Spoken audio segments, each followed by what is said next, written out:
Amen. Hallelujah. Praise the Lord. Amen. Hallelujah. Glory.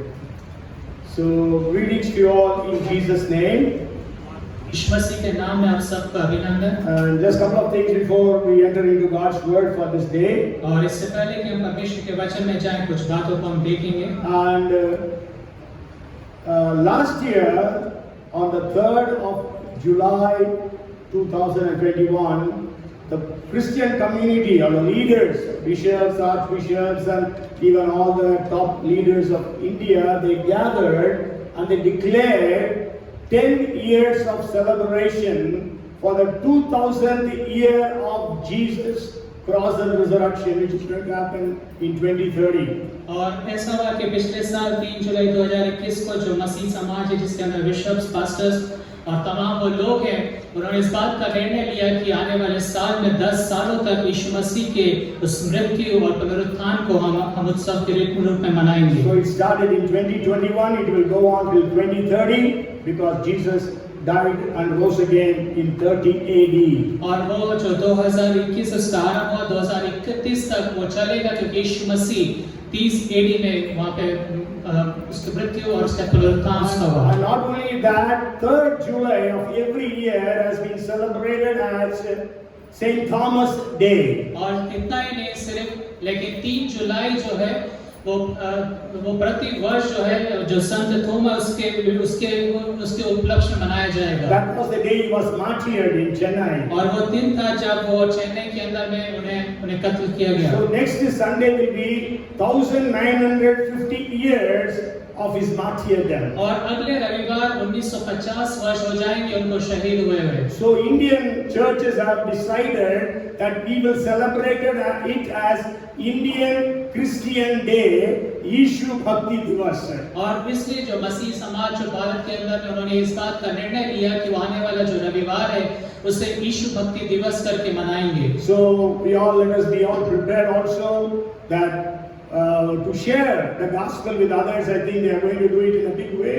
So I also don't know exactly what they are going to do. But Indore they are doing a big thing, but I don't know about Bhopal. और इसलिए हम तैयार रहें और इस तरह से इस दिन के अंदर में हम बहुत बड़े रूप में सुसमाचार प्रचार की बातों को भी देखेंगे और इंदौर में एक बहुत बड़े भव्य एक आयोजन का वो करने की प्रयास कर रहे हैं। Okay, so now let us enter into God's word for this day. और इसलिए आज के दिन हम परमेश्वर के वचन को हम देखेंगे। And somebody asked me, Pastor, what is the statement of faith of our church? और किसी ने मुझसे ये पूछा कि जो पास्टर हमारे जो कलीसिया उसके विश्वास का कथन क्या है? So then I decided, okay, I wanted to preach this even 2 weeks back, but then something happened, so I'm going to share with you today what is the statement of faith. और मैं आज आपको बताऊंगा कि हमारे जो कलीसिया का जो विश्वास का वचन वो क्या है। It is not only of our church, it is actually the doctrine of Jesus Christ. और ये सिर्फ हमारे कलीसिया के लिए नहीं, लेकिन ये प्रभु यीशु मसीह की शिक्षा भी है। When we read John chapter 7 verses 16 and 17, और जब यूहन्ना रचित समाचार उसका 7 अध्याय उसके 16 और 17 वचन को आप पढ़ते हैं, Jesus said like this. Jesus answered them and said, my doctrine is not mine, but his who sent me. If anyone wills to do his will, he shall know concerning the doctrine, whether it is from God or whether I speak on my own authority. यीशु ने उन्हें उत्तर दिया, मेरा उपदेश मेरा नहीं, परंतु मेरे भेजने वाला का है।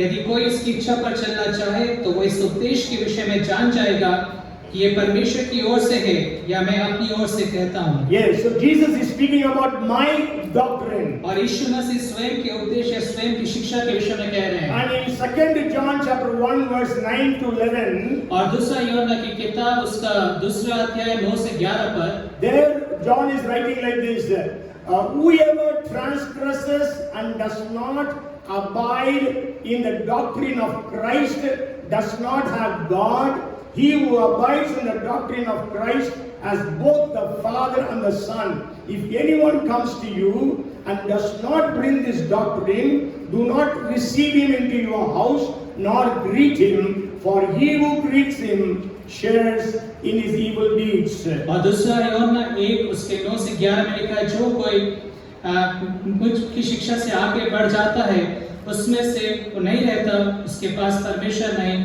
और जो उसकी शिक्षा में स्थिर रहता है उसके पास परमेश्वर भी पुत्र भी है। यदि कोई तुम्हारे पास आए और यदि यही शिक्षा ना दे, उसे ना तो घर में आने दो, न नमस्कार करो, क्योंकि कोई ऐसे जन को न नमस्कार करता वो उसके बुरे कामों में साझी होता है। So we read about the doctrine of Christ. और यहाँ पर यीशु मसीह की शिक्षा के विषय में पढ़ते हैं। And we know the first century church in Acts chapter 2:42 it says they continued steadfastly in apostles' doctrine. और हम देखते हैं प्रथम शताब्दी की कलीसिया जो प्रेरितों के काम की किताब 2 अध्याय 42वें पद में हम देखते हैं कि वो प्रेरितों से शिक्षा पाने में लोलीन रहते थे। Even in Acts chapter 17 and verse 19 we read, we want to hear this new doctrine, they said, the people of Athens said, new doctrine of which you speak. और एथेंस नगर में भी जो वहाँ के लोग हैं वो कहते हैं कि ये जो नई शिक्षा है हम उसके विषय में और अत्यधिक सुनना चाहते हैं। And also in Ephesians, Paul is writing in 4:14 that people are being tossed to and fro by every wind of doctrine. और साथ में इफिसियों की पत्री उसका 4वां अध्याय उसके 4वें वचन में वहाँ पे लिखा है ताकि हम आगे को बालक न रहे जो मनुष्य की ठग विद्या और चतुराई से और उनके भ्रम की युक्तियों के और उपदेश में हर एक के झोंके से उछाले और इधर-उधर घुमाए जाते हैं। So like that we can see lots and lots of verses, but we are references, but I'm not going to share. Now I'm going into the message. और इस तरह के कई वचन हैं जो मैं आपको बता सकता हूँ, लेकिन मैं वो अभी उसमें नहीं जाऊँगा, लेकिन मैं संदेश में जाऊँगा। So if somebody comes and asks you what is your faith, what you will answer? और यदि कोई आपके पास आके ये पूछे कि आपका विश्वास क्या है तो आप क्या उत्तर देंगे? Maybe you are from a non-Christian family. Maybe some of your family members come and ask you what is your faith or statement of faith. What you will answer? हो सकता है आप किसी गैर मसीही परिवार से संबंध रखते हो, कोई आपसे आके पूछे कि आपके विश्वास का आधार क्या है, वचन क्या है? When I got saved and I took baptism, कि मैं जब बचाया गया और मैं बपतिस्मा लिया, then my family members asked, what is your faith or what is the doctrine that you have? और मेरे परिवार के लोगों ने मुझसे पूछा कि तुम्हारा विश्वास क्या है शिक्षा जिसके पीछे तुम चल रहे हो? I will try to share with you as much as possible, and I'm not going to continue this message next week, so I will try to finish this message as fast as possible. और जितना जल्दी से जल्दी हो सकेगा मैं संदेश को आपके सम्मुख में रखूंगा। The first thing is I want to share 12 points. और 12 बातों को मैं आपको इसके अंदर बताना Means चाहता हूँ। our doctrine of faith is based upon these 12 statements. और इसका मतलब ये है कि हमारा जो विश्वास का कथन जो है इन 12 बातों के ऊपर पर आधारित है। The doctrine of Christ, the doctrine of the Bible is based upon these 12 different statements of faith. और जो मसीह का जो शिक्षा है वो 12 विभिन्न कथनों के ऊपर पर आधारित है। So the first thing is we believe in one God, Almighty, the creator of the universe, eternally existing in three persons, the Father, Jesus and the Holy Spirit. और पहली बात है कि हम एकमात्र परमेश्वर के ऊपर में विश्वास करते हैं जो सर्वशक्तिमान और युगानुयुग तक रहने वाला परमेश्वर है और जो तीन रूप में प्रकट है, पिता, पुत्र, पवित्र आत्मा के रूप में। So we believe in the triune God. और इसलिए हम त्रिएक परमेश्वर के ऊपर में विश्वास करते हैं। These three are co-equal, co-powerful and co-existent. और ये तीनों ही जो है एक समान सामर्थ्य, एक समान ही उपस्थित है और एक समान ही आराधना के योग्य है। So the meaning of Trinity is और जो त्रिएकत्व का जो अर्थ है वो क्या है? God is one, परमेश्वर एक ही है। God is three co-existing, co-equal and eternal persons. और परमेश्वर जो एक साथ वहाँ पर अस्तित्व में है और वहाँ पर वो अनंत काल के लिए रहने वाला एक व्यक्ति है। And each third point in that is each person, that is Father, Son and the Holy Spirit, each person is fully God. और तीसरी बात इसके अंदर आप देखते हैं पिता, पुत्र और पवित्र आत्मा तीनों के तीनों ही परमेश्वर हैं। And Deuteronomy chapter 6 and verse 4 says, और व्यवस्था विवरण की किताब उसका 6वां अध्याय 4वें वचन में बाइबल कहती है, Hear, O Israel, the Lord our God, the Lord is one. हे इस्राएल सुन, यहोवा परमेश्वर है, यहोवा एक ही है। Okay, so you can hear about the teachings on Trinity, it is uploaded on the YouTube. There are 2 messages on Trinity. और Trinity के ऊपर पे 2 संदेश हैं जो YouTube पे अपलोडेड है, आप उस पे देख सकते हैं। And I don't have enough time to share with you about Trinity today. और आज इतना समय नहीं है कि उस ट्रिनिटी के विषय में आपको अत्यधिक बता सकूं। So the second point is, और दूसरी बात वो ये है, we believe that Jesus Christ is God, conceived of the Holy Spirit and born of Virgin Mary, and that Jesus Christ died on the cross to pay the penalty for humanity's sins and curses, and was buried and raised from the dead on the 3rd day, and he ascended to the right hand of the Father. और दूसरी बात यह है कि यीशु मसीह जो है परमेश्वर का पुत्र है, पवित्र आत्मा के द्वारा से उस संसार में आया और कुमारी गर्भवती से उसने जन्म लिया और इस संसार के अंदर में मनुष्य के पापों के खातिर क्रूस के ऊपर वह चढ़ गया, मारा गया, गाड़ा गया और तीसरे दिन मुर्दों में से जी उठा और फिर वो परमेश्वर के दाहिने हाथ जाके विराजमान हो गया। See, when the church started in 30 AD, और जब कलीसिया का आरंभ 30 AD में हुआ, okay, so the people, the members of the church were hearing the doctrines from the mouth of the apostles. और जो कलीसिया के सदस्य थे वो प्रेरितों के द्वारा से इस जो सुसमाचार की जो शिक्षा है उसको सुन रहे थे। So whenever they had any doctrinal problems, they consulted with the apostles. और इसलिए जब कभी भी कलीसिया के अंदर में शिक्षा संबंधी परेशानी उठ खड़ी होती थी तो वो जाके प्रेरितों से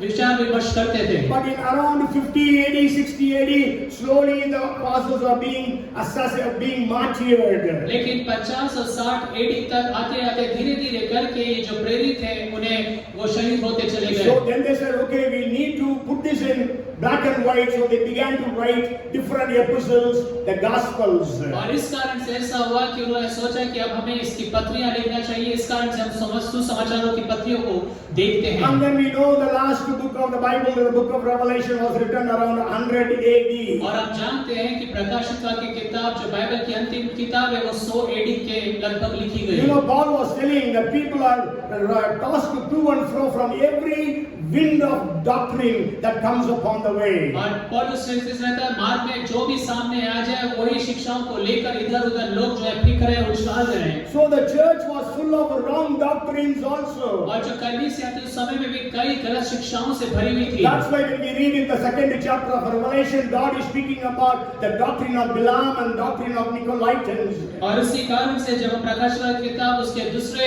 अध्याय में हम देखते हैं वहाँ बिलाम और निकोलियस की जो शिक्षाएं थी उसके विषय में देखते हैं। So many of the people, they denied the deity of Christ. और बहुत सारे लोग जो थे प्रभु यीशु मसीह के ईश्वरत्व को वो उसका इनकार करते थे। That's why actually John wrote the gospel. और इसी कारण से यूहन्ना सुसमाचार को लिखता है। He starts with in the beginning. और वो आरंभ करता है उस पत्रिकों की आदि में। So every Jew who reads it can understand in the beginning, that is Genesis chapter 1 and verse 1. और इस कारण से कि जब कभी भी यहूदी यूहन्ना की पत्री पढ़ते थे आदि में तो वो समझ जाते थे वो उत्पत्ति उसके पहले अध्याय से So बात he कर is रहा है। talking about God, the Elohim.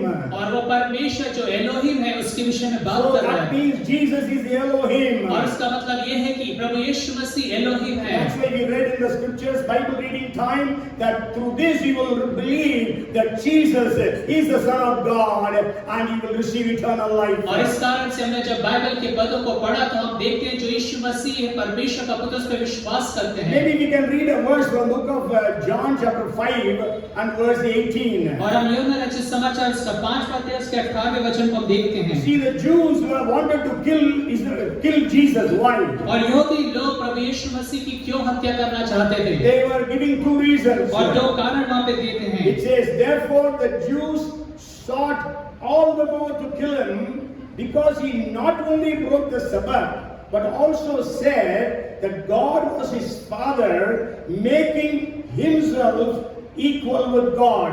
और इस कारण यहूदी और भी अधिक उसके मार डालने का प्रयत्न करने लगे क्योंकि वो न केवल सबके दिन की विधि को तोड़ता परंतु परमेश्वर को अपना पिता कहकर अपने आप को परमेश्वर के तुल्य भी ठहराता था। Okay, so the deity of Christ was all the time attacked in the church, even in the 2nd and the 3rd century. और इसलिए प्रभु यीशु मसीह का जो ईश्वरत्व था उसको वहाँ पे 2री और 3री शताब्दी के अंदर में हम देखते उस पर हमला होता रहा। And then even there were teachers who said the Old Testament God is different, the New Testament God is different. और फिर कुछ ऐसे भी शिक्षक हुए जो ये प्रचार करते थे, शिक्षा देते थे कि पुराने नियम का परमेश्वर अलग है और नए नियम का परमेश्वर अलग है। So in 325 AD, और इसलिए 325 AD में there was a council of bishops or the leaders of the church in a city called Nicene. और नाइसीन नाम का एक शहर था, वहाँ पर जो धर्म अगुवे के अध्यक्ष थे उनका जो एक काउंसिल वहाँ पर आया। And there were leaders, some of their eyes were removed, some of them have been beaten, their hands and legs were broken, means they were all badly beaten up because of Diocletian, the previous emperor before Constantine. और ये जो कलीसिया के अध्यक्ष थे वहाँ पर जो आए उनमें से बहुत सारे लोग जो थे, किसी की आंखें निकाल दी गई थी, किसी के शरीर में किसी न किसी तरह का वहाँ पर कुछ न कुछ अंग टूटा हुआ था। और हम देखते हैं कि जो डायक्लीशियन जो सम्राट था इससे पहले उन्होंने उन लोगों को बहुत अत्यधिक प्रताड़ित किया हुआ था। They all gathered in this place, और वो सब उस स्थान में इकट्ठे हुए। and Constantine, the emperor, also came. और जो कॉन्स्टेंटाइन जो एम्परर था वो भी वहाँ पर To आया। make the story short, I think I've shared about it somewhere back, but then they came to a conclusion that Jesus is God. और फिर वहाँ पर वो इस बात के ऊपर पर एक समानता एक मत पे पहुँचे कि प्रभु यीशु मसीह परमेश्वर है। They used a Greek word for that. I'm not going to share those things now. और उसके लिए वो एक यूनानी भाषा का शब्द इस्तेमाल करते हैं, अभी मैं उसको नहीं बताऊंगा। Okay, so the third faith statement is, और तीसरा जो विश्वास का कथन वो ये है, we believe in the Holy Spirit, the third person of the Trinity, who with the Father and the Son together is worshipped and glorified. और हम विश्वास करते हैं त्रिएक परमेश्वर के तीसरे व्यक्तित्व पवित्र आत्मा के ऊपर पर जो पिता और पुत्र के साथ ही मिलकर हम उसकी आराधना करते हैं। He is a person, not a force. और वो एक व्यक्ति है, वो कोई फोर्स नहीं है, कोई ताकत नहीं है। Okay, Jesus actually in Greek language, spirit is a neuter gender. They call spirit as it. और हम वहाँ पर देखते हैं कि जो पवित्र आत्मा है उसको वह करके पुकारा जाता है, इट करके पुकारा जाता है। Means in Greek language. और यूनानी पवित्र आत्मा, आत्मा. और आत्मा को जो है वो इस तरह से यूनानी भाषा में कहा जाता Like है। in Hindi, we have a feminine gender for spirit. और जिस रीति से हिंदी में हम आत्मा को स्त्रीलिंग के अंदर में इस्तेमाल करते But हैं। every time when Jesus uses the name of Holy Spirit, he always uses a personal pronoun. He, not it. और जब कभी भी पवित्र आत्मा का उल्लेख प्रभु यीशु मसीह ने करा तो उसने हमेशा इस रीति से कहा कि कोई वो व्यक्ति हो। Okay, so even in Hindi we know for Holy Spirit always it is masculine gender that is used in the Hindi Bible. और हिंदी के अंदर में भी हम देखते हैं पवित्र आत्मा का जहाँ कहीं पे भी उल्लेख आया है उसे पुल्लिंग की तरह से इस्तेमाल किया गया है। And we know Holy Spirit is God, the third person of the Trinity. और आप जानते हैं पवित्र आत्मा परमेश्वर है जो त्रिएकता के अंदर में तीसरा व्यक्ति है। Maybe just I will give you one reference. If you read, you go home and read from the book of Acts, chapter 5, verses 3 to 5. और आप घर जाके प्रेरितों के काम की किताब उसके 5 अध्याय 3 और 5 वचन को घर जाके पढ़ सकते There हैं। actually in the first, Peter is talking to Ananias here. और यहाँ पर पहले जो पत्रस से हनन्याह से बात कर रहे And he हैं। said, Ananias, how is it that Satan has filled your heart to lie against the Holy Spirit? और वहाँ पे पत्रस बोलता हनन्याह, शैतान ने तेरे मन में ये बात क्यों डाली कि तू पवित्र आत्मा से झूठ बोले? Okay, and then in the 5th verse he says, you have not lied to men but to God. और 5वें पद में वो इस रीति से कहता है 4थे पद में कि तू मनुष्य से नहीं परंतु परमेश्वर से झूठ बोलता है। So God and Holy Spirit are used there. और यहाँ पर परमेश्वर और पवित्र आत्मा का उल्लेख किया गया है। And the fourth faith statement और is, चौथा विश्वास का कथन वो ये है, we believe that the Bible is the only book written by God to reveal Himself. और हम ये विश्वास करते हैं कि बाइबल ही एकमात्र ऐसी किताब है जो परमेश्वर के द्वारा से लिखी गई है जिसके द्वारा से परमेश्वर अपने आप को प्रकट करता है। If we say in today's terms, the only reliable data we have about God is this book. और अगर आज के दिनों में हम कहें तो एकमात्र ऐसा विश्वास योग्य जो बातें हैं परमेश्वर के विषय में जान सकते हैं वो इस किताब में मिलती है। So we believe Bible, the only authoritative and absolutely reliable source of revelation from God. और हम विश्वास करते हैं कि परमेश्वर की ओर से जो आने वाले प्रकाशन का स्रोत है वो ये किताब है। It speaks about the origin of man, his fall, his salvation and his destiny. और ये जो किताब है मनुष्य की उत्पत्ति, उसका गिराया जाना और उसके जो आगे की मीरास है उसके विषय में बाइबल कहती है। Bible is the only moral and spiritual standard for man. और बाइबल ही एकमात्र ऐसी किताब है जो मनुष्य के लिए नैतिक रीति से और आत्मिक रीति से मापदंड को तय करके बताती है। This is true in every detail. और जितने भी इसके अंदर में बातें लिखी गई वो सब बातें सत्य And हैं। Bible is totally believable. और बाइबल पूर्ण रीति से विश्वास योग्य करने लायक So चीज we है। believe in the 66 books of the Bible. और हम बाइबल की 66 किताबों पर विश्वास करते हैं। 39 books of the Old Testament, 27 books of the New Testament. पुराने नियम की 39 किताबें और 27 किताबें नए नियम की। We know 2 Timothy chapter 3 verses 16 and 17, those famous verses. और हम दूसरा तिमुथियुस की किताब उसका 3 अध्याय 16-17 के उस प्रख्यात वचनों को जानते हैं। That all scriptures is inspired by God. और वहाँ पे लिखा है कि जितने भी वचन हैं परमेश्वर के द्वारा से लिखे गए हैं। There are people today who say some portions of the Bible are inspired but not all. और कुछ लोग ऐसा है कहते हैं कि कुछ बाइबल की ऐसी जगह है या पद हैं जो परमेश्वर की प्रेरणा से लिखे गए, सारा नहीं। But then we believe Bible is completely from Genesis 1:1 to Revelation chapter 22 and verse 21.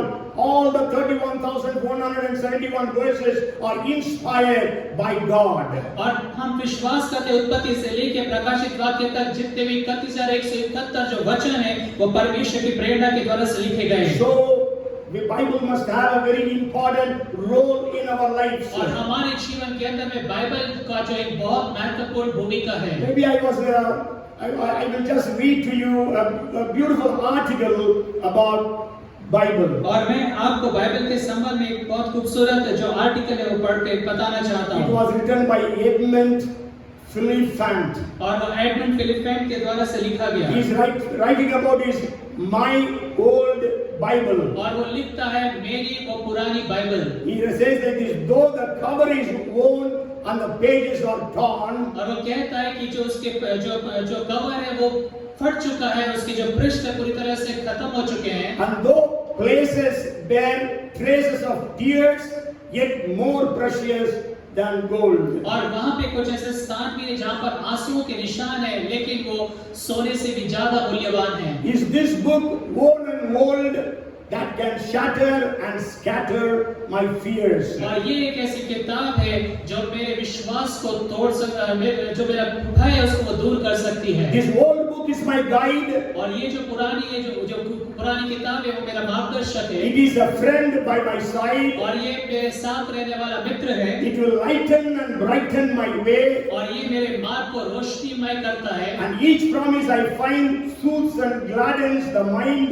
और हर एक प्रतिज्ञाएं जो मैं इसमें पाता हूँ वो मेरे आत्मा को और मेरे मन को बहुत अच्छा बनाता चला जाता है। As I read it and heed it each day. और जैसे मैं उसे पढ़ता हूँ प्रतिदिन उसे सुनता चला When जाता I हूँ। prayerfully look in the precious old book, और जब मैं प्रार्थना के साथ इस मूल्यवान इस पुरानी किताब के अंदर में देखता हूँ many treasures and pleasures I see. और बहुत सारी संपत्ति या धन की बातें और बहुत सारे आनंद की बातें मैं इसमें देखता हूँ। Many promises of love from the Father above. और बहुत सारे प्रेम की प्रतिज्ञा है जो आसमान का पिता हमें देता Who है, is the nearest and dearest to me. जो मेरे बहुत नजदीकी में और सबसे मेरा प्रिय है। To this book I will cling, और इस किताब से मैं लिपटा रहूंगा of its word I will sing. और इसके वचनों के विषय में मैं गीत को गाऊंगा। Though great losses and crosses be mine, और चाहे बड़े बड़े नुकसान या क्रूस मेरे क्यों ना हो जाए, for I cannot despair,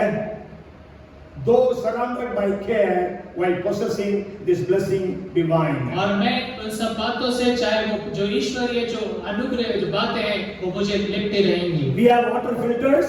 और हमारे पास वाटर फिल्टर्स हैं And we know every one of our laptops and computers have got antivirus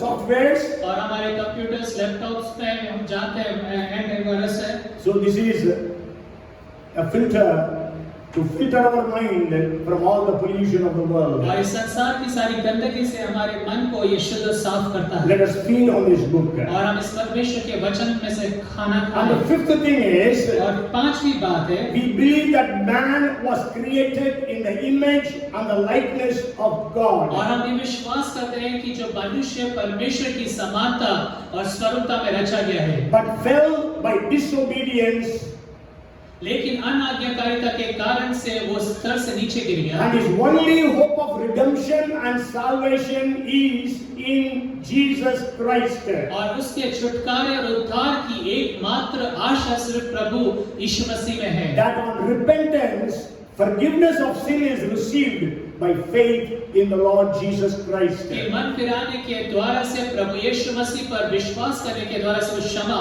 उसके जीवन में So आती we है believe that God created human beings. और हम विश्वास करते हैं कि परमेश्वर ने मनुष्य को रचा है We don't believe in Darwin's evolution theory. और हम डार्विन्स की जो एवोल्यूशन की थ्योरी अस्तित्व की जो बातें उस पर हम विश्वास नहीं करते Because हैं Bible very clearly declares God created man in his own image and in his own likeness. क्योंकि बाइबल स्पष्ट रीति से बोलती है कि परमेश्वर ने मनुष्य को अपनी समानता और स्वरूपता में रचा है But because man sinned and disobeyed और God, क्योंकि मनुष्य ने परमेश्वर की आज्ञा का उल्लंघन करा पाप किया he was driven out of the Garden of Eden. और उसे अदन के बगीचे से बाहर निकाल दिया गया Otherwise, man would have eaten, Adam and Eve would have eaten from the tree of life. और यदि आदम और हवा ने जीवन की उस फल को खाया होता वृक्ष के फल को खाया होता They would have eaten it if they are not sent out. और उसको वो खा लिए होते अगर उन्हें उस अदन के बगीचे से बाहर नहीं भेजा So जाता God drove them out of Eden's और garden. इस कारण से परमेश्वर ने उन्हें अदन के बगीचे से बाहर निकाला And God kept, Bible says, shining sword. और बाइबल ये कहती परमेश्वर ने वहां पे उसकी रक्षा करने के लिए ज्वाला में तलवारों को नियुक्त किया Okay, so God kept a sword there. और परमेश्वर ने वहां पे एक तलवार को रखा Why? क्यों That Adam and Eve or any other human being should not enter in to have the fruit of life. कि आदम और हवा कोई और दूसरा जो मनुष्य है वहां पर पहुंचकर उस जीवन के वृक्ष का फल ना खा ले Just imagine if Adam and Eve would have eaten that fruit, और कल्पना करें अगर आदम और हवा उस जीवन के वृक्ष का फल खा लेते nobody from Adam's time would have तो died. आदम के समय से लेकर कोई भी मृत्यु नहीं हासिल करता Just imagine Hitler, what would you have done, और Hitler? आप हिटलर के विषय में सोचे उसने क्या कर दिया होता Osama bin और Laden. ओसामा बिन लादेन के विषय में Oh, think of them, if they would have been living today, what they would be doing. और वो आज भी दिन में जीवित रहते और क्या करते होते So God did not allow them to eat the tree of life. और परमेश्वर ने ऐसा होने नहीं दिया कि वो जीवन के उस वृक्ष के फल को खाए So a sword was kept. That's what we read in Genesis chapter 3, verse 24. और यही बात आप देखते हैं उत्पत्ति उसका 3 अध्याय 24वें पद में कि वहां पर एक तलवार को परमेश्वर ने नियुक्त करा But then the Bible says, "For God so loved the world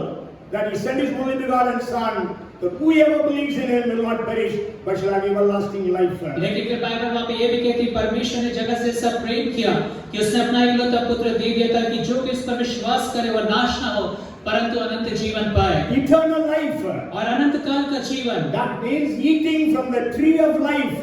और इसका मतलब ये है कि जीवन की उस वृक्ष कैसे फल खाना How can this be और possible? कैसे इस बात का संभव हो सकता Because there है is a sword that will not allow anyone to enter in. क्योंकि वहां पर एक ज्वाला में तलवार थी जो उन्हें अनुमति नहीं देती थी कि वहां पर पहुंच जाएं That's why it is written in Zechariah chapter 13 and verse 7. और इसी कारण से जकरिया की किताब उसका 13वां अध्याय उसके 7वें वचन में बाइबल कहती है It says, "Awake, O sword, against my shepherd, against the man who is my companion, says the Lord of hosts, strike the shepherd, and the sheep will be scattered." और सेनाओं के यहोवा की ये वाणी है तलवार मेरे ठहराए हुए चरवाहे के विरुद्ध अर्थात जो पुरुष मेरा स्वजाति है उसके विरुद्ध चल तू उस चरवाहे को काट तब भेड़ बकरियां तितर-बितर हो जाएंगी और बच्चों पर मैं अपने हाथ बढ़ाऊंगा So that sword which was at Garden of Eden fell upon Jesus.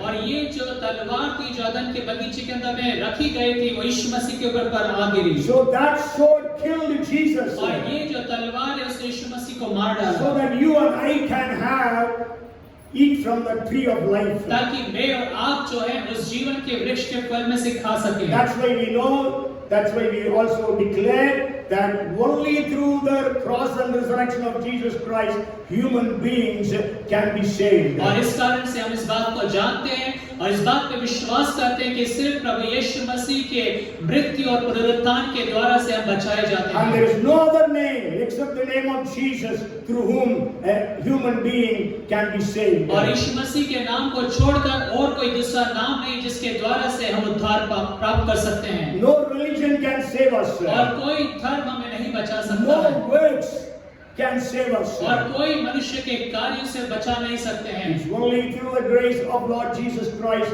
and your faith upon Jesus that can save you and set you free. और सिर्फ प्रभु यीशु मसीह के उस अनुग्रह के कार्य के द्वारा से और यीशु मसीह पर आपके विश्वास के द्वारा से आप उद्धार को प्राप्त करते हैं। And the sixth thing is, और छठी बात वो ये है we believe in the ordinance of water baptism by immersion. और हम ये विश्वास करते हैं कि जो बपतिस्मा है वो पानी के अंदर में डूबने के द्वारा से उस आज्ञा को हम पूरा करते In the हैं। name of the Father and of the Son and of the Holy Spirit. और पिता के नाम में, पुत्र के नाम में, पवित्र आत्मा के नाम में For बपतिस्मा लिया जाता है। all who repent and receive Jesus Christ as their Lord and Savior. और जितने भी लोग मन फिराते हैं और यीशु मसीह पर विश्वास करते हैं अपने उद्धारकर्ता और प्रभु के रूप में। So Jesus said, go and baptize them in the name of the Father and of the Son and of the Holy और Spirit. यीशु मसीह ने कहा कि जाकर उन्हें पिता, पुत्र और पवित्र आत्मा के नाम से बपतिस्मा दो। And then the seventh thing is, और फिर सातवीं बात, we believe that all believers at all times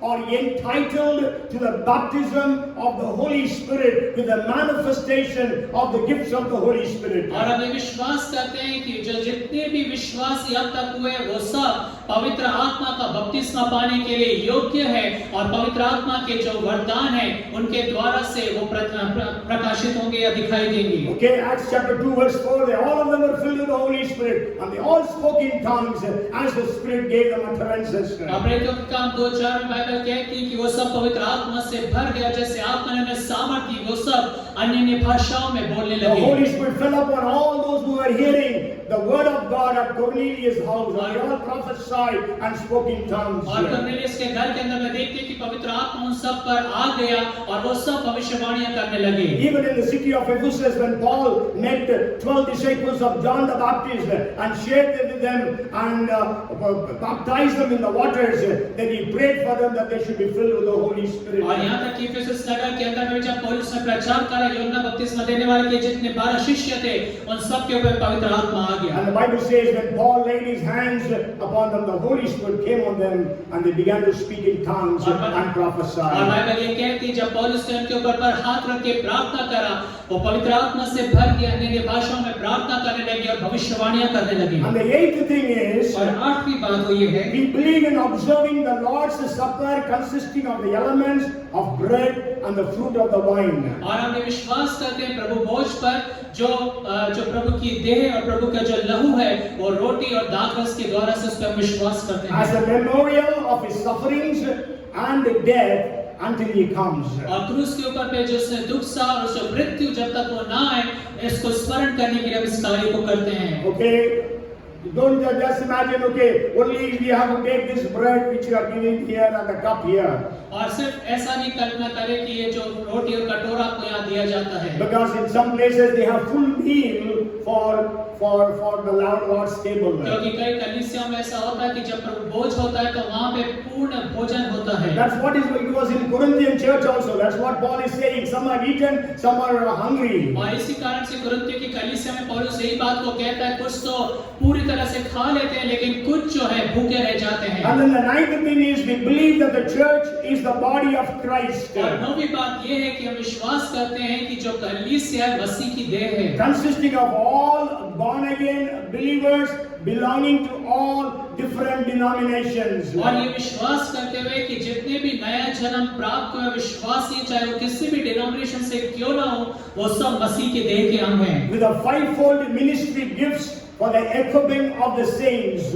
और 5 जो सेवकाएं दी गई है ताकि जो संत हैं, जो पवित्र लोग हैं, वो उत्साहित होने पाए। We also believe that the church is the bride of Christ, preparing herself to be holy and without blemish for the coming of the bridegroom. और हम ये भी विश्वास करते हैं कि जो कलीसिया है वो मसीह की दुल्हन है, जो उसके आगमन के लिए अपने आप को तैयार कर रही, बेदाग और बेझुर्री। And the 10th thing that we believe is, और 10वीं बात जिसके ऊपर हम विश्वास करते हुए ये है, we believe in the pre-tribulation rapture. और हम विश्वास करते हैं कि वो जो महाक्लेश काल है उससे पूर्व स्वर्गारोहण के ऊपर पर The church will be caught up before the tribulation starts. और इससे पहले कि वो क्लेश काल आरंभ हो, कलीसिया जो है आसमान पर उठा ली जाएगी। I have already shared with you in detail. और मैंने आपको पहले ये सारी बातें बहुत विस्तार पूर्वक बताया है।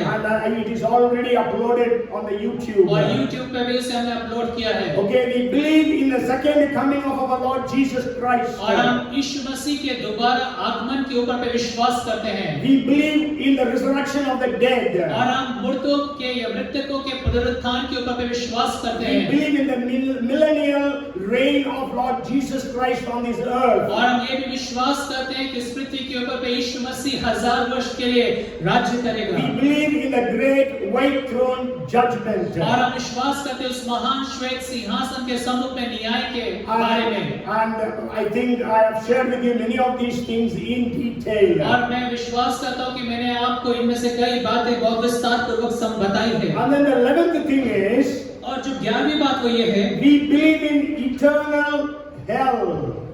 और हम विश्वास करते हैं अनंत काल के नरक में। You know, today there are so many people who will say there is no, God is so loving and kind, He will not punish us in that way. और बहुत सारे लोगों को आप सुनते होंगे आज के दिनों में कि परमेश्वर बहुत प्रेमी है, वो कभी भी लोगों को इस तरह से दंडित नहीं करेगा। Okay, so but then it was Jesus who spoke about eternal hell the most number of times among all the preachers of the word of the Bible. और बाइबल के जितने भी प्रचारक हैं, जो भी लोग संसार के प्रचारक, उसके अंदर सबसे ज्यादा यीशु मसीह है जिसने उस अनंत काल के नरक के विषय में उल्लेख किया है। So eternal hell of everlasting punishment. और जो अनंत काल का जो नरक है वो युगानुयुग तक के लिए दंड की बात है, Which burns with fire and brimstone. और वहाँ पे हम देखते हैं कि वहाँ पर अग्नि है और उस तरह की बातें, अनंत काल की आग वहाँ पर है। Okay, prepared for the devil and his angels. और वो जो शैतान उसके स्वर्गदूतों के लिए तैयार किया गया But है। also to those whose names are not found written in the book of life will be cast into the same hellfire. और साथ में उन लोगों के लिए भी जिनके नाम जीवन की पुस्तक में लिखे हुए नाम मिलेंगे, उस अनंत काल की आग और गंधक की उस नदी के अंदर में डाल दिए जाएंगे। Because we read Revelation chapter 20 and verse 15. और क्योंकि हम प्रकाशित वाक्य 20 अध्याय के 15 वचन में पढ़ते हैं, And anyone not found written in the book of life was cast into the lake of fire.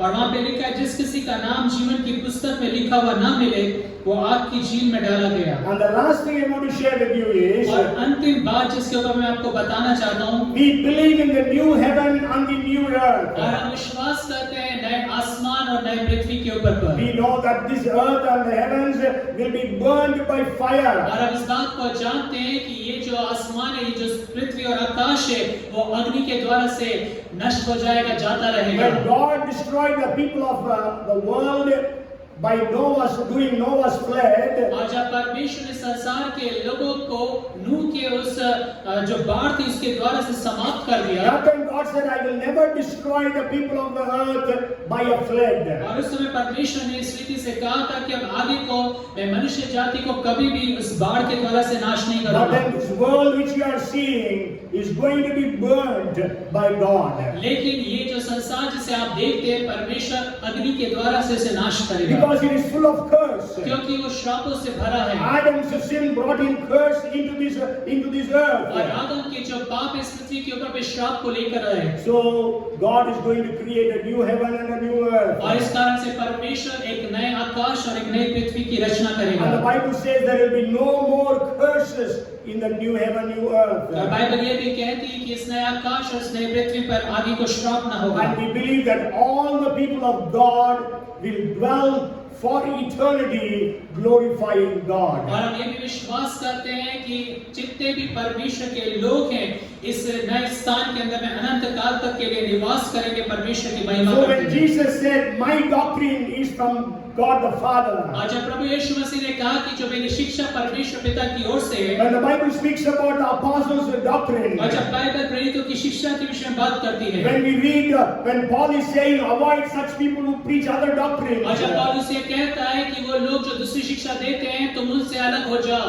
when John is writing, "Don't entertain any people who does not have the doctrine of Christ," और यूहन्ना ये कहता है कि जो लोग यीशु मसीह की शिक्षा के अनुसार नहीं चलते ना सिखाते हैं तुम उनको नमस्कार भी नहीं कहना। So I want to share that doctrine today. और मैं उसी शिक्षा को आपको बताना चाहता I हूँ। don't know to which church or denomination you may belong और to, मुझे नहीं पता आप किस कलीसिया किस डिनोमिनेशन से संबंधित हैं, but on the basis of this scripture, which can never pass away, heaven and earth will pass away, but this word can never pass away. लेकिन इस वचन के आधार पे जो कभी भी नहीं टलता, स्वर्ग और पृथ्वी टल जाएंगे लेकिन परमेश्वर का वचन कभी नहीं टलेगा, उस आधार पर होकर। God who magnifies His word more than His name. और परमेश्वर जिसने अपने बड़े नाम से अधिक अपने वचन को महत्व दिया। Jesus who said this word will judge you on the last और day. यीशु मसीह ने कहा कि अंतिम दिन के अंदर में ये वचन तुम्हारा न्याय So करेगा। this word gives us this statement of faith. और यही वचन जो है विश्वास के कथन को देता है। We believe in the triune God. और हम त्रिएक परमेश्वर पे विश्वास करते We हैं। believe in the deity of Christ. और हम यीशु मसीह की ईश्वरत्व पे विश्वास करते We हैं। believe in the Holy Spirit, the third person of Trinity. और हम पवित्र आत्मा के ऊपर पे जो त्रिएक परमेश्वर का तीसरा व्यक्ति उस पे विश्वास करते हैं। We believe in the Bible. और हम बाइबल पे विश्वास करते We हैं। believe that man was created in God's own image and not by evolution theory. और विश्वास करते हैं कि जो मनुष्य परमेश्वर की समानता स्वरूपता में रचा गया, ना कोई किसी एवोल्यूशन थ्योरी के अनुसार। But then man fell into sin and Jesus came and died for him so that man can be restored to his original relationship with God the Father. और मनुष्य ने पाप करने के द्वारा से वो गिर गया, लेकिन प्रभु यीशु मसीह यहाँ पर आया और क्रूस के ऊपर में मृत्यु और दुख मारे जाने और पुनरुत्थान के द्वारा से उसने हमारा संबंध जो है लोग पिता के So साथ कर whoever दिया। accepts Jesus, they get baptized through immersion in the name of the Father and of the Son and of the Holy Spirit. और जो कोई भी यीशु मसीह पर उसके इस कार्य के ऊपर विश्वास करते पिता पुत्र पवित्र आत्मा के नाम के द्वारा से पानी के अंदर में डूबने के द्वारा से बपतिस्मा लेते हैं। We believe that every individual believer is entitled for the baptism of the Holy Spirit. और हम ये भी विश्वास करते हैं कि हर एक व्यक्तिगत विश्वासी जो है नया जन्म प्राप्त किया वो पवित्र आत्मा से भरे जाने के योग्य है। John the Baptist said, "I baptize you with water, but the one who comes after me will baptize you with the Holy Spirit and fire." और यूहन्ना बपतिस्मा देने वाला कहता है मैं तो तुम्हें जल से बपतिस्मा देता हूँ, लेकिन मेरे बाद एक और आने वाला है जो तुम्हें पवित्र आत्मा और आग से बपतिस्मा And देगा। that baptism of the Holy Spirit, it did not end with the first century. और ये जो प्रथम शताब्दी के अंदर में पवित्र आत्मा का बपतिस्मा वहीं तक सीमित नहीं रहा। But then it is there till the church will be there on the earth. The baptism of the Holy Spirit will be there for the church. लेकिन जब तक कलीसिया पृथ्वी के ऊपर पर विद्यमान है तो उस दिन तक जो पवित्र आत्मा का बपतिस्मा कलीसिया के लिए रहे। And then we believe in the ordinance of the communion of the Lord's table. और हम प्रभु की जो प्यारी की आज्ञा है हम उस पर विश्वास करते We हैं। remember the death and the sufferings and the death of Jesus Christ our Lord Master. और हम उसके अंदर में हमारा जो प्रभु हमारा जो स्वामी है उसके मृत्यु और उसके जो दुख है उसके विषय में स्मरण करते हैं। We believe in the church which is the body of Christ. और हम विश्वास करते हैं कलीसिया जो मसीह की देह है। And people from all different denominations who are born again are members of this church. और विभिन्न डिनोमिनेशंस के जो लोग हैं जो नया जन्म प्राप्त किए इस कलीसिया के अंग हैं। And we believe in the pre-tribulation rapture. और हम विश्वास करते हैं महाक्लेश काल पूर्व से उससे पहले स्वर्गारोहण पर। We believe in eternal hell and eternal heaven. और हम अनंत काल के नरक और अनंत काल के लिए स्वर्ग के ऊपर विश्वास करते हैं। So if you have any doubts about any of these things, अगर आपको किसी भी बात को लेकर कोई भी संदेह हो, maybe you have received some teachings from somebody हो else. सकता है आपने किसी और से कोई और शिक्षाएं प्राप्त करी हो। Because there are lots of wrong teachings that is available on the YouTube and other social media. क्योंकि YouTube और दूसरे सोशल मीडिया के ऊपर पर आप कई गलत शिक्षाओं को देख रहे हैं। Feel free to contact me. और आप स्वतंत्र हैं कभी भी पास्टर से संपर्क करने के so लिए, that I can explain to you in detail all these different doctrinal statements or the statements of faith. ताकि मैं आपको बहुत अच्छे से जो भी हमारे जो विश्वास के कथन जो 12 बातें हमने देखी उसको मैं बहुत अच्छे से आपको समझा सकूं। Actually, it is there on the PowerPoint. I made it, but then I didn't display it today. और पावर पॉइंट पे मैंने उसको तैयार करा था लेकिन आज मैंने डिस्प्ले नहीं करा। Okay, and yeah, if you want, I can send it across. We can put it on Planet Shakers, so that you can all hear and understand in a better way. और मैं उसे planet shares पे भी डाल दूंगा ताकि आप उसको अध्ययन कर सकें। Sure, let it be uploaded fast so that you can hear as well. और हम आशा करते हैं कि जल्दी से जल्दी अपलोड हो ताकि आप इसे सुन सकें। So come, let us pray. और आइए हम प्रार्थना करें। So Lord, we thank you, Lord, for this day that we could gather in this way in this church. और परमेश्वर हम आपका धन्यवाद देते हैं कि इस तरीके से इस तरह से हम इस कलीसिया में आज के दिन एकत्रित हो सके। Thank you, Lord, for your word that is so clear and so elaborate in explaining every point of the doctrine or the teaching or the faith. और हम परमेश्वर धन्यवाद देते हैं जो विश्वास का जो कथन है, विश्वास की जो शिक्षा है वो बहुत स्पष्ट और बहुत विस्तार पूर्वक हमारे को मिलती है आपके वचन में। Help every one of us to believe in the doctrine of Christ. और हम में से हर एक जन की आप सहायता करें कि यीशु मसीह की शिक्षा पर विश्वास करें। Let us not be misled in any way in any of the doctrines. और किसी भी तरह से किसी भी शिक्षा में हम पथभ्रष्ट न हो जाएं। Help us to be rooted and grounded in the word of God. और हमारी सहायता करें कि हम परमेश्वर के वचन में जड़ पकड़ते चले जाएं और मजबूती के साथ गढ़ बनाते जाएं। Help us to feed on this word. और हमारी सहायता करें कि इस वचन पर हम भोजन करने Let पाएं। us filter ourselves from the pollution of the world through this word. और हम अपने आप को इस संसार की गंदगी से इस परमेश्वर के वचन के द्वारा से शुद्ध साफ करने Let us पाएं। also find ourselves where we stand according to your word. और आपके वचन में से हम इस बात को भी ढूंढने पाएं कि हम आपके वचन के अनुसार कहां पर And if खड़े हैं। anyone comes and asks us about our faith or our hope, और अगर कोई आकर हमसे हमारे आशा और विश्वास के विषय में प्रश्न पूछे, give us the understanding and the knowledge to explain to them in the way that they will be able to understand. और हमें ऐसे समझ और ज्ञान देना कि हम इस तरीके से उन्हें समझा सके कि वो आपके वचन को समझने पाए। We cancel all the wrong doctrines that are being floated these days through all the social media. और सोशल मीडिया के ऊपर पे जितनी भी गलत शिक्षाएं इस समय में हम देखते हैं बेशुमार तरीके से फैल रही है, उन सब को हम निरस्त करते हैं। Lord, we pray you will open our mental understanding. और परमेश्वर प्रार्थना करते हैं आप हमारी समझ को खोलें। We give you all the glory and हम honor. आपको सारा आदर और महिमा देते हैं। In Jesus' name we pray. यीशु के नाम में इस प्रार्थना को And मांगते हैं। everyone say, और हर एक जन कहे Amen. Amen. Amen. Now may the grace of our Lord Jesus Christ, the love of our Heavenly Father, and the fellowship, the anointing, the gifts of the Holy Spirit be upon us all now and forevermore. Amen. Amen.